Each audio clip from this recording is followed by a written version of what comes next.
Baik, di sini saya akan mempresentasikan akuntansi kantor pusat, agen, dan cabang yang disusun oleh Afril Liantito Manurung dan Dora Kristina Munte.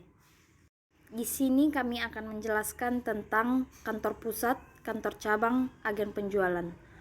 Apa itu kantor pusat? Kantor pusat adalah kantor besar yang memiliki induk kantor cabang.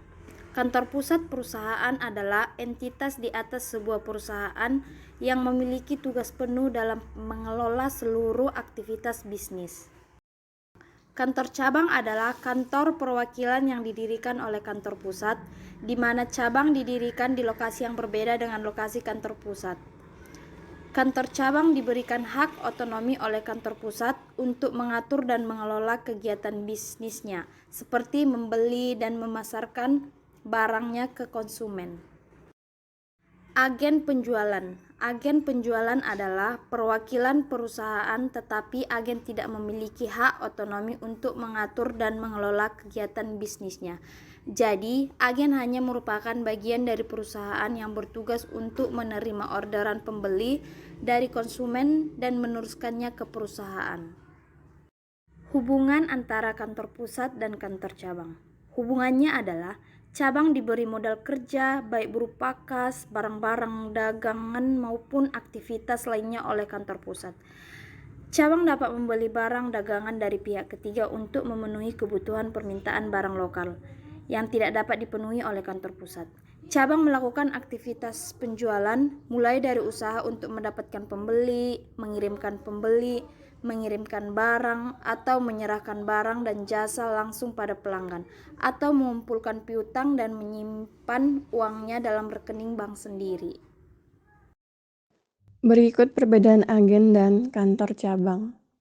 Agen, organisasi yang hanya mengambil pesanan untuk barang dan jasa dan beroperasi di bawah pengawasan langsung dari kantor pusat, sedangkan kantor cabang, organisasi penjualan yang menjual barang-barang dari persediaan yang diselenggarakan sendiri dan yang bekerja sebagai kesatuan usaha yang bebas independen. Lalu agen, kegiatan kantor agen tidak terbatas pada usaha untuk memperoleh pesanan, sedangkan terhadap kantor cabang, investasi kantor pusat ke kantor cabang tidak hanya sebatas modal kerja saja, tapi semua fasilitas yang dibutuhkan dalam mendirikan kantor cabang dan permulaan operasi kantor cabang. Agen investasi kantor pusat ke agen hanya sebatas modal kerja, sedangkan kantor cabang menentukan syarat penjualan dan menyelenggarakan administrasi piutang. Pembukuan agen.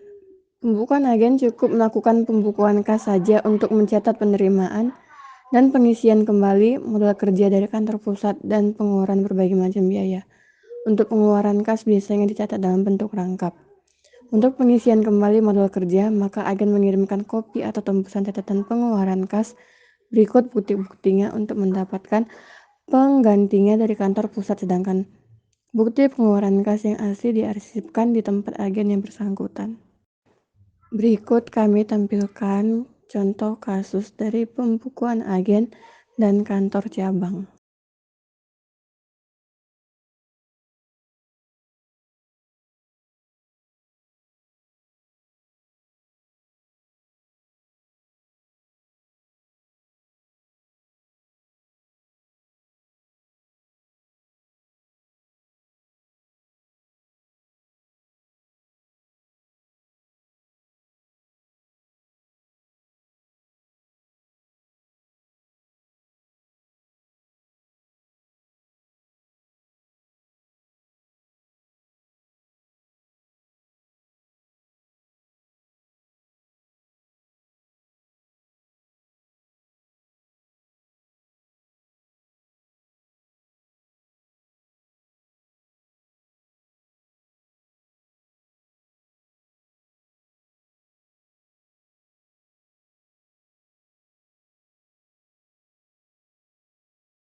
Sekian dari presentasi kami.